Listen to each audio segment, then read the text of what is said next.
Dans la vente de biens ou de services à plus de 1000 $, certaines objections sont courantes chez les futurs clients.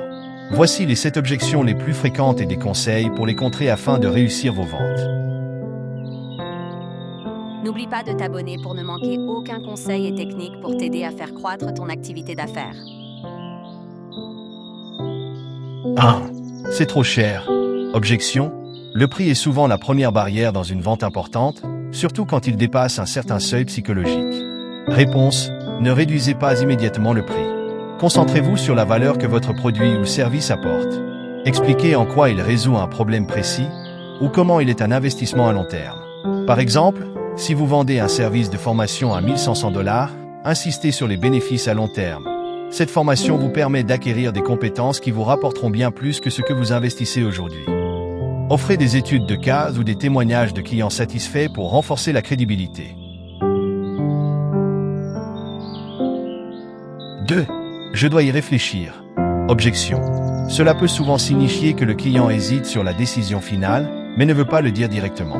Réponse. Respectez son besoin de réflexion, mais essayez de découvrir la véritable raison derrière cette hésitation. Posez des questions comme quelles sont les informations dont vous avez encore besoin pour prendre une décision, ou Y a-t-il un aspect qui vous inquiète. Vous pouvez aussi offrir une incitation pour encourager une décision rapide, comme une remise temporaire ou un bonus supplémentaire s'il achète aujourd'hui. 3. Je dois en parler à mon partenaire, un conjoint. Objection. Le client cherche l'approbation d'une autre personne, souvent pour éviter de prendre seul une décision importante. Réponse. Proposez d'inclure cette personne dans la discussion. Serait-il utile que je vous aide à présenter les avantages de ce produit à votre partenaire? Si c'est un achat important, organisez un appel ou une réunion pour que le conjoint ou partenaire puisse poser ses questions.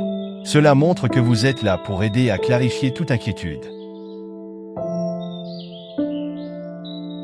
4. Je n'en ai pas besoin maintenant. Objection. Le client voit peut-être votre produit comme un plus tard, surtout s'il ne perçoit pas un besoin urgent. Réponse. Renforcez le sentiment d'urgence en mettant en avant les conséquences de retarder l'achat. Par exemple, si vous vendez des équipements de sécurité, expliquez les risques associés à l'attente. Plus vous attendez, plus vous exposez votre entreprise à des risques qui pourraient être évités dès maintenant. Mettez également en avant des offres limitées ou des promotions qui ne seront plus disponibles plus tard. 5. Je peux trouver moins cher ailleurs. Objection. Certains clients comparent automatiquement les prix et pensent pouvoir trouver une option plus abordable. Réponse. Ne vous engagez pas dans une guerre des prix, mais mettez en avant la qualité, le service et la valeur ajoutée que vous proposez. Par exemple, il est vrai que vous pouvez trouver moins cher, mais notre produit ou service inclut des garanties ou avantages que vous ne trouverez pas ailleurs. Montrez comment votre offre se démarque par la durabilité, le support après-vente ou les avantages uniques. 6. Je n'ai pas confiance en l'entreprise.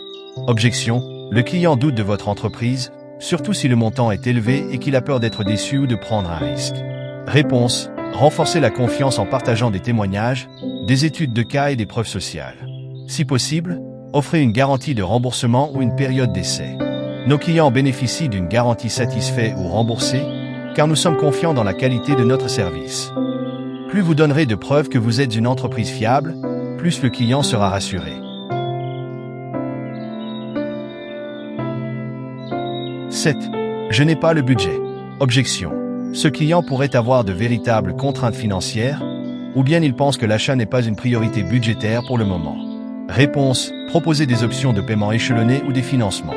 Si le budget est un obstacle, nous proposons des paiements mensuels pour répartir le coût sur plusieurs mois. Vous pouvez également montrer comment cet achat pourrait économiser de l'argent à long terme, transformant ainsi l'achat en investissement. En investissant aujourd'hui, vous économisez X $ par mois sur vos coûts actuels. 8. Je vais comparer avec d'autres soumissions. Objection. Le client souhaite prendre le temps de comparer votre offre avec d'autres concurrents pour voir s'il peut obtenir une meilleure affaire. Réponse. Respectez le désir du client de comparer, mais insistez sur les aspects uniques de votre offre.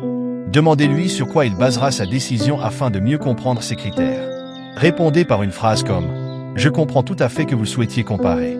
Cependant, permettez-moi de souligner ce qui rend notre produit ou service unique. Mentionnez les points forts, comme la qualité, la garantie, le service après-vente ou les résultats prouvés. Nous faisons souvent la différence, même quand nos clients comparent d'autres options. Vous pouvez également offrir un suivi ou une révision de l'offre si vous pensez que cela peut incliner la décision en votre faveur.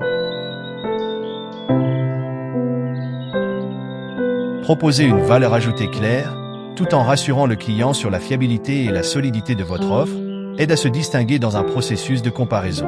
En comprenant les préoccupations principales des clients et en préparant des réponses solides, vous serez en meilleure position pour transformer les objections en opportunités de vente.